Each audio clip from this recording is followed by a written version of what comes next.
I want to welcome Josh Streaker back to the show. Man, you opened the night, man, at Bellator 221, and what a fight! I remember you walking by press row.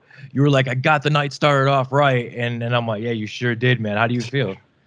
Yeah, I feel fantastic. I mean, it couldn't have been better for my career. I mean, 5 out of 6 wins are knockouts. Like, this is what I do. This is how I handle business. I'm an entertaining fighter. I mean, from the time I walk out to the time I'm done, I feel like I entertain. So that's what this sport's all about, you know? So let's get on the bigger shows. Let's keep going, flowing. Yeah, what do you think's next for you, man? Was that a one fight deal with Bellator? Yes, that's a one fight deal. But we have, option after option after option. I mean, I think that this opens up a door. I mean, you always want to get notoriety, and like there's like over 150,000 views of that knockout. Bellator did an excellent job putting on a fantastic show.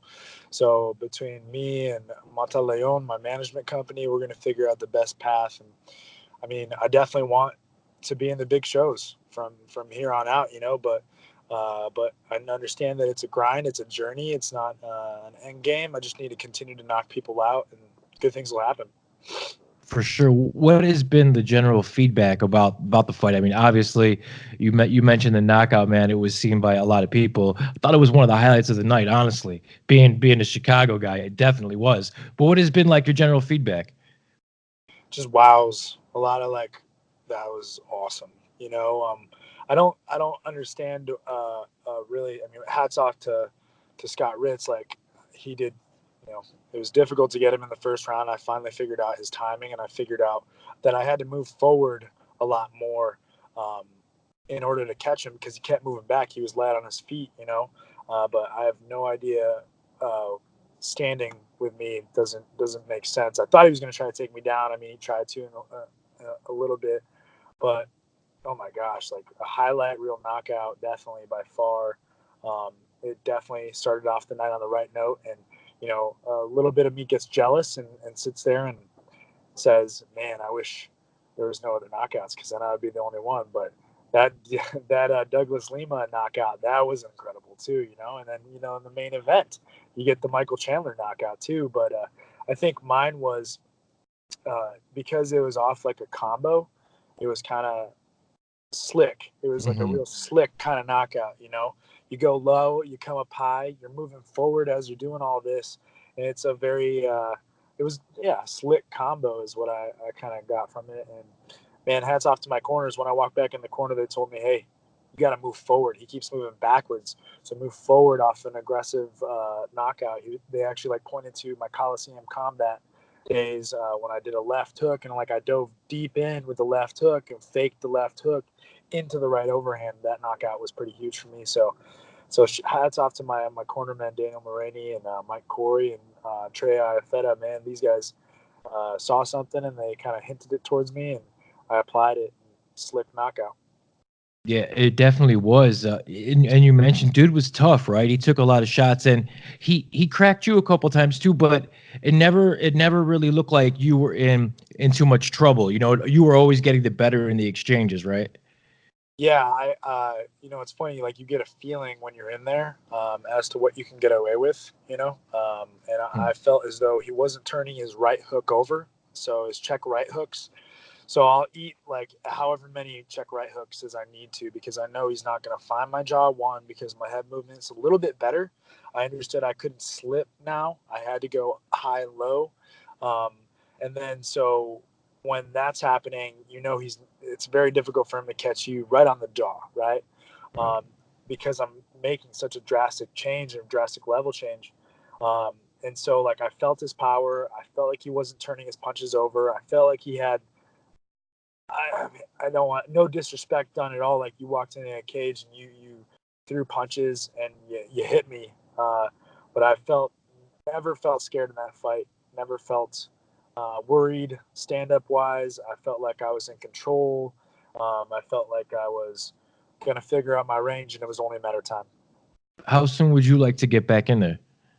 Oh my gosh, like as soon as possible. If an opportunity arises that's big time, like I am completely down to jump into like, say like the Contender Series pops on, man, are you kidding me? I'm Yep. down.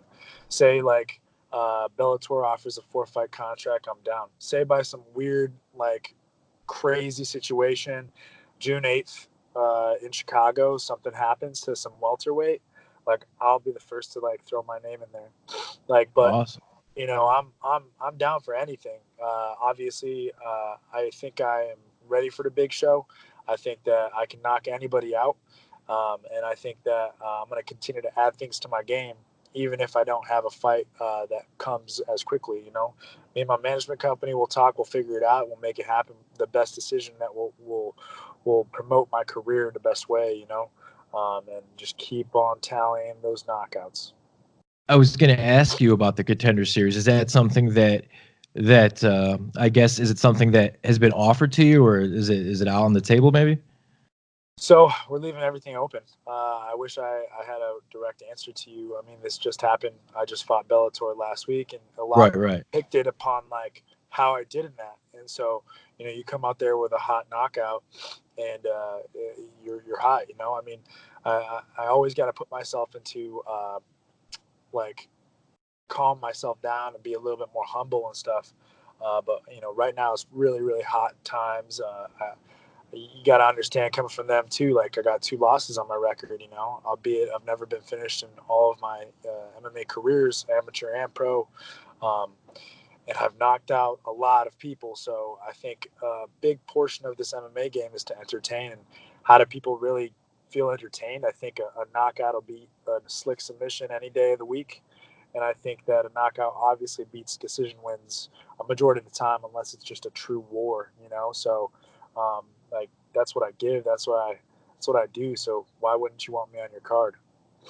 Yeah, no, I agree, man. I think that you're in a very good place, right? So, yeah, you got to think that you are one of the guys that, if there is if there is a fallout, or if there is something like that, you're one of the guys that are on that short list to be called for sure, right? I mean, you Oh have yeah. to be, Oh yeah. right? I mean, you look at these guys too. Like, every now and then I do it because I'm a nerd. Like, I look on UFC's roster and I'm like, what are their records? Right. You got guys that are 5-3. You got guys that are 10-2. You got guys that have losses on their record. I mean, I think the craziest one I saw, but I think it was just because it was hometown in like some European country or something like that. Like, it was like 5-4 or something. And then you got CM Punk fighting, and I know he's got a name, and so that's the reason why. But 0-2, 0-1. Um, Rose so was 8-3 as a champion, you yeah, know? yeah, exactly. So I mean, I'm ready. I'm ready. I'm 6-2 is really good. I know what I need to do. I'm only getting better as every single day goes by, and yeah, it's gonna be fun, man. The future's bright for me for sure.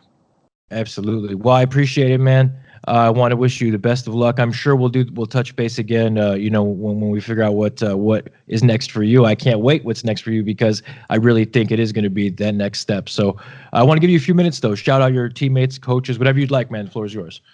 Yeah, man. I just want to thank, first and foremost, Daniel Mulroney. He's one of the best underrated cornermen and head coaches in all of Chicago. I mean, he's always hustling for every little bit he can get. He goes to Ohio to train for his jiu-jitsu. I wish I knew exactly. It's an interesting name, but they're legit. Secondary black belt, third degree black belt, in BJJ. Under the Gracie system. So he's traveling out there doing seminars. He's done plenty of Eddie Bravo seminars. He's done Damian Maya seminars. Like, he's got a connection with Greg Jackson down in Albuquerque, New Mexico. So he's always hustling, always trying to get better, and he loves this game. So shout out to Danny. He's one of the best in all of Chicago, if not the best. And shout out to Mike Corey, man, Bellator veteran. He always keeps it light in the back room. I always play fight with him in the back room, getting warmed up and stuff. And I punch him way too many times than I should with those Bellator MMA gloves. And he's not a-hole at it at all. He's just awesome, man.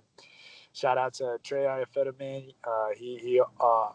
This is the first time him being in my corner, and he just brought a mellow attitude to it, where I wasn't getting too high or too excited. It was just perfect, and he brought up some great points, some great valid points in the corner too, man. Shout out to all my sponsors. These are the reason why I can like hustle hard and like go to Albuquerque and travel to different places, and take some time off when I have a fight scheduled and actually train them myself rather than train over at the UFC gym. So, I mean, shout out to Two Mike's Tavern, shout out to Meat and Precision, shout out to Anthony's and Joliet Bar and Grill. Shout out to Universal Wellness Source, my chiropractic care. Shout out to Healing Flower, my CBD oil. Shout out to Monteleone. Shout out to MMA Stop, where I train in Romeoville, Crest Hill. Shout out to MTC, getting great work in with some great guys up there. I mean, this game, you can't do it alone. You have to do it with so many people. So shout out to Branchot Financial. Just everyone is just helping me out so much drastically. So yeah, man, Chicago, awesome, man. I love everyone here. I appreciate it, brother. Bolingbrook's finest. We'll do this again, man. Definitely. This was fun. Yeah, man. Appreciate you, Mike. Have a good one. You too. Thanks, Josh.